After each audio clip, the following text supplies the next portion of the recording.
Hello बच्चों, चलिए प्रश्न को देखते हैं। प्रश्न है हमारे पास, यदि a plus 2b plus 3c बराबर 0, जहां a b तथा c क्या है, सदिश है जिसे a b c द्वारा निरूपित कर रखा है, तब a सदिश का b सदिश के साथ सदिश गुणन प्लस b सदिश का c सदिश के साथ सदिश गुणन प्लस c सदिश का a सदिश के साथ सदिश गुणन बराबर हमें दे रखा है k गुणा a सदिश का b सदिश के साथ सदिश गुणन। तब हमें पूछा है कि k का मान किसके बराबर है, हमें ज्ञात करना है। प्रश्न के हमारे पास चार विकल्प दे रखे हैं ए बी सी डी, जिनमें से हमें एक सही विकल्प का चयन करना है। तो चलिए सर्वप्रथम हम प्रश्न के लिए मुख्य अवधारणा लिखते हैं। मुख्य अवधारणा, तो हमारे प्रश्न के लिए मुख्य अवधारणा क्या होगी, सदिश गुणन। उदाहरण के तौर पर मान लीजिए हमारे पास दो सदिश है, एक सदिश है ए सदिश और दूसरा सदिश है बी सदिश। तो ए सदिश का बी सदिश के साथ सदिश गुणन को कुछ इस प्रकार निरूपित करते हैं, जिसका मान बराबर होता है ए सदिश का परिमाण गुणा बी सदिश का परिमाण गुणा साइन थीटा गुणा एन कैप, जहां थीटा क्या है, ए एवं बी सदिश के मध्य कोण है और एन कैप क्या है, ए सदिश एवं बी सदिश के लंबवत इकाई सदिश है। अब हम सदिश गुणों के गुणधर्म का अध्ययन करते हैं, जिसके अनुसार प्रथम हमारे पास गुणधर्म होता है कि a सदिश का b सदिश के साथ सदिश गुणन बराबर होता है माइनस b सदिश का a सदिश के साथ सदिश गुणन के, एवं किसी एक सदिश अर्थात a सदिश का a सदिश के साथ यदि हम सदिश गुणन निकालना चाहे तो उसका मान शून्य के बराबर होता है, क्योंकि a सदिश का a सदिश के साथ सदिश गुणन की स्थिति में जो हमारा थीटा है वह या तो शून्य होगा या 180 डिग्री होगा, क्योंकि a सदिश का a सदिश के साथ हम सदिश गुणन निकाल रहे हैं। तो a सदिश का a सदिश के मध्य कोण क्या होगा, या तो 0 डिग्री होगा या 180 डिग्री होगा। तब इस स्थिति में हमारा जो साइन थीटा है वह क्या हो जाएगा, 0 हो जाएगा, जिससे हमारा दायां पक्ष है वह शून्य हो जाएगा, जिससे हमारे पास बाएं पक्ष का मान प्राप्त हो जाएगा a सदिश का a सदिश के साथ सदिश गुणन शून्य के बराबर होता है। अतः प्रश्न अनुसार प्रश्न में हमें a plus 2b plus 3c बराबर 0 दे रखा है, जहां a b c क्या है, सदिश है, और प्रश्न में हमें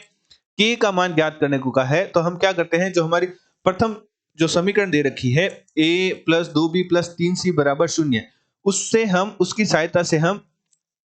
b का c के साथ सदिश गुणन प्लस c का a के साथ सदिश गुणन का मान निकालते हैं, और पूरी जो हमारी द्वितीय समीकरण है उसे a का b के साथ सदिश गुणन में बदलकर, क्योंकि हमारा जो दायां पक्ष है दूसरी समीकरण का जो दायां पक्ष है वह भी a का b के साथ सदिश गुणन ही दे रखा है, तो हम क्या करते हैं, द्वितीय समीकरण के बाएं पक्ष में जो b का c के साथ सदिश गुणन और c का a के साथ सदिश गुणन है उसे a का b के साथ सदिश गुणन में बदल के पूरे बाएं पक्ष को भी हम a का b के साथ सदिश गुणन में बदल लेंगे, तो हमारे पास जो गुणांक प्राप्त होगा वही क्या होगा, k के बराबर होगा। तो चलिए हम सर्वप्रथम लिखते हैं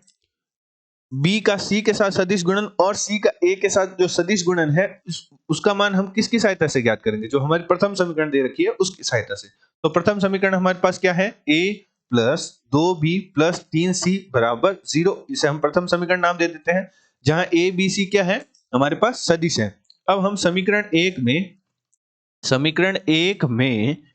a सदिश का सदिश गुणन करते हैं। सदिश गुणन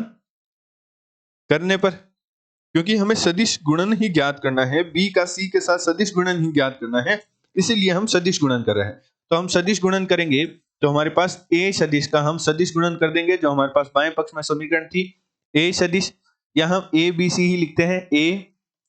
प्लस 2b प्लस 3c बराबर a सदिश का शून्य सदिश के साथ सदिश गुणन, जिसका मान क्या होता है, शून्य ही होता है। a सदिश का हम अंदर गुणा कर देते हैं सदिश गुणन, तो a सदिश का a सदिश के साथ सदिश गुणन प्लस 2 गुणा में हमारे पास आएगा a सदिश का b सदिश के साथ सदिश गुणन प्लस 3 गुणा में हमारे पास आएगा a सदिश का c सदिश के साथ सदिश गुणन। तो a सदिश का a सदिश के साथ जो सदिश गुणन है मुख्य उदाहरण अनुसार उसका मान तो शून्य होगा, और 2 गुणा में a सदिश का b सदिश के साथ सदिश गुणन प्लस 3 गुणा में a सदिश का c सदिश के साथ सदिश गुणन बराबर हमारे पास है शून्य के। तो यहां से हम 3 गुणा a सदिश का c सदिश के साथ जो सदिश गुणन है वह बराबर लिख सकते हैं माइनस 2 गुणा a सदिश का b सदिश के साथ सदिश गुणन के। तो a सदिश का c सदिश के साथ जो सदिश गुणन है उसका मान हमारे पास आ जाएगा माइनस का 2/3 a सदिश का b सदिश के साथ सदिश गुणन। हमें a सदिश का c सदिश के साथ सदिश गुणन मिल रहा है और हमें c सदिश का a सदिश के साथ सदिश गुणन चाहिए द्वितीय समीकरण से, तो हम a सदिश का c सदिश के साथ सदिश गुणन को c सदिश का a सदिश के साथ सदिश गुणन लिख सकते हैं। यदि हम यहाँ माइनस लगा दें, मुख्य अवधारणा से कि क्रम परिवर्तन करने पर चिन्ह परिवर्तन हो जाता है सदिश गुणन में, बराबर हमारे पास है -2/3 a सदिश का b सदिश के साथ सदिश गुणन। तो यहाँ क्या हो जाएगा, प्लस हो जाएगा। इसे हम समीकरण 2 नाम दे देते हैं। एवं इसी प्रकार समीकरण 1 में b सदिश की गुणा करने पर b सदिश की सदिश गुणा करने पर सदिश गुणन करने पर, तो हमारे पास जो सदिश गुणन करेंगे, जो हमारा समीकरण 1 है, तो b सदिश का सदिश गुणन करेंगे a सदिश प्लस 2b सदिश प्लस 3c सदिश बराबर b सदिश का शून्य सदिश के साथ सदिश गुणन करेंगे। तो b सदिश का a सदिश के साथ सदिश गुणन प्लस 2 गुणा में हमारे पास आ जाएगा b सदिश का b सदिश के साथ सदिश गुणन प्लस 3 गुणा में हमारे पास आ जाएगा b सदिश का c सदिश के साथ सदिश गुणन बराबर हमारे पास आ जाएगा b सदिश का शून्य सदिश के साथ सदिश गुणन का मान शून्य होगा। तो b सदिश का b सदिश के साथ जो हम सदिश गुणन करेंगे उसका भी मान शून्य होगा। तो b सदिश का a सदिश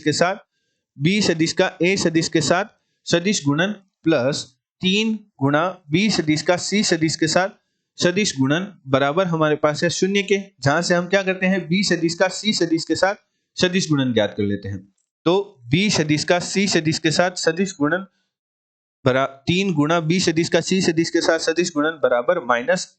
b सदिश का a सदिश के साथ सदिश गुणन। चूंकि हमें जो मान निकालना था वह a सदिश का b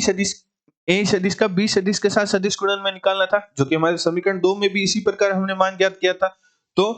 हम यहाँ क्या करते हैं, जो हमारा दायां पक्ष है उसे हम लिख सकते हैं माइनस a सदिश का b सदिश के साथ सदिश गुणन, और हमारे पास जो बाएं पक्ष में है वह है 3 गुणा b सदिश का c सदिश के साथ सदिश गुणन। तो b सदिश का c सदिश के साथ जो सदिश गुणन है उसका मान हमारे पास आ जाएगा 1/3 माइनस माइनस प्लस हो जाएगा a सदिश का b सदिश के साथ सदिश गुणन के। इसे हम समीकरण 4 नाम दे देते हैं। अब इसे हम समीकरण 3 नाम दे देते हैं। ये हमारी तीसरी समीकरण होगी ना, इसे हम तीसरी समीकरण नाम दे देते हैं। अब प्रश्न में हमारे पास जो समीकरण दे रखी थी, द्वितीय समीकरण दे रखी थी, वे दे रखी थी a का b सदिश के साथ सदिश गुणन प्लस b का c सदिश के साथ सदिश गुणन प्लस c का a सदिश के साथ सदिश गुणन बराबर हमें दे रखा था k गुणा a सदिश का b सदिश के साथ सदिश गुणन। तो हम a सदिश का b सदिश के साथ सदिश गुणन रहने देते हैं, और समीकरण 3 हमारे पास जो तीसरी व दूसरी समीकरण से समीकरण 3 व 2 से क्रमशः समीकरण 3 से तो हम b सदिश का c सदिश के साथ सदिश गुणन व c सदिश का a सदिश के साथ सदिश गुणन समीकरण 2 से मान रख देते हैं। मान रखने पर, तो मान रखेंगे तो हमारे पास आ जाएगा 1 बटा b सदिश का c सदिश के साथ जो सदिश गुणन है वह बराबर है 1/3 गुणा a सदिश का b सदिश के साथ सदिश गुणन प्लस बराबर हमारे पास c का a सदिश के साथ जो सदिश गुणन है वह बराबर है 2/3 a सदिश का b सदिश के साथ सदिश गुणन बराबर है k गुणा a सदिश का b सदिश के साथ सदिश गुणन। बाएं पक्ष में हमारा a सदिश का b सदिश के साथ सदिश गुणन है वह उभयनिष्ठ आ रहा है, तो हमारे पास बचा 1 प्लस 1/3 प्लस 2/3 बराबर हमारे पास है k गुणा में a सदिश का b सदिश के साथ सदिश गुणन। तो उभयनिष्ठ ले लेंगे 3 को, तो हमारे पास 3 उभयनिष्ठ लेने पर जो बाएं पक्ष में बन जाएगा वह बन जाएगा 3 उभयनिष्ठ ले लिया तो 3 प्लस 1 प्लस 2 बटा में हमारे पास है गुणा में बटा में हमारे पास 3 है और गुणा में हमारे पास है a सदिश का b सदिश के साथ सदिश गुणन बराबर है k गुणा a सदिश का b सदिश के साथ सदिश गुणन। तो 3 प्लस 1 प्लस 2 6/3 हमारे पास हो जाएगा 2 गुणा में हमारे पास है a सदिश का b सदिश के साथ सदिश गुणन बराबर k गुणा में हमारे पास है a सदिश का b सदिश के साथ सदिश गुणन। तो तुलना करने पर दोनों पक्षों की तुलना करने पर जो हमारे पास k का मान प्राप्त हो रहा है वह किसके बराबर प्राप्त हो रहा है, 2 के बराबर प्राप्त हो रहा है। अतः हमारे पास k का मान क्या है, 2 है। तो चलिए प्रश्न के विकल्प देखते हैं। दिए गए प्रश्न में जो हमारा सी विकल्प है वह प्रश्न का सही उत्तर है। आशा करते हैं आपको प्रश्न का समझ आया होगा। धन्यवाद।